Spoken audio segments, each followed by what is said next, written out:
তোমাদের সাথে একটা গল্প শেয়ার করি আমার ছোট্ট জীবনে ছোট্ট কাটানো মুহূর্ত। হাই এভরিওয়ান, কেমন আছো তোমরা সবাই?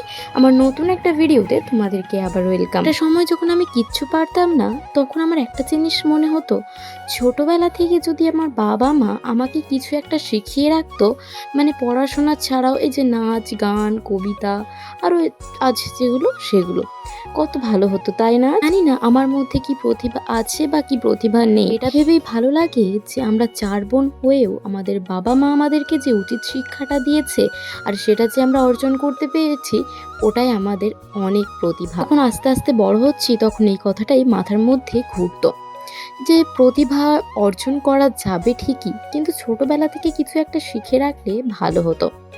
তখন ভাবতাম যে না, কপালে মনে হয় নেই, বড় হই দেখি, তারপরে চেষ্টা করব কিছু একটা করার। জানি না আজ কতদূর অবধি পেরেছি বা আরও কতদূর পর্যন্ত পারবো।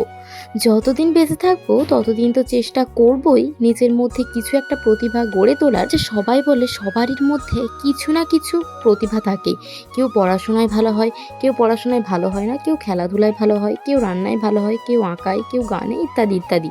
যার যেটা ভালো লাগে সে সেটাতেই, মানে এটাকেই প্রতিভা বলে তার মধ্যে ধরে নেওয়া হয়। যাই হোক, কার কার এরকম ছোটবেলাটা কেটেছে আমাকে অবশ্যই কমেন্ট করে জানিও। ছোটবেলায় লোকের দেখে, মানে আর 5টা মানুষের দেখে মনে ইচ্ছে করতো যে আমি যদি নাচতে পারতাম, আমি যদি গাইতে পারতাম, আমি যদি আঁকতে পারতাম, আমার মধ্যে কিছু না কিছু প্রতিভা থাকতো। এখন তো আর ফ্যামিলির প্রবলেমটা বুঝতাম না যে এটা করতে গেলে এত টাকা লাগবে, ওটা করতে গেলে অত টাকা লাগবে। টাকার খেল তো আছে সব জিনিসে। তারপরে সংসারটাকে টানা, এত সব কিছু মাথায় আসতোই না যদি না আজ এই জায়গায় দাঁড়িয়ে থাকতাম। বলতে প্রতিভা তাদের মধ্যেই থাকে যার টাকা পয়সা থাকে, এটাও যেমন ঠিক আর এটাও ঠিক যে শুধু টাকা পয়সা থাকলেও হবে না, মনের মধ্যে একটা চেষ্টা থাকতে হবে যে না, আমাকে কাজটা করতে হবে, সেটা যে কোনো কাজই হোক। তো যাই হোক, আজকের ভিডিওটা এতটাই। দেখা হচ্ছে নেক্সট কোনো অন্য ভিডিওতে। ততক্ষণে তোমরা ভালো থেকো, সুস্থ থেকো, টাটা সবাইকে।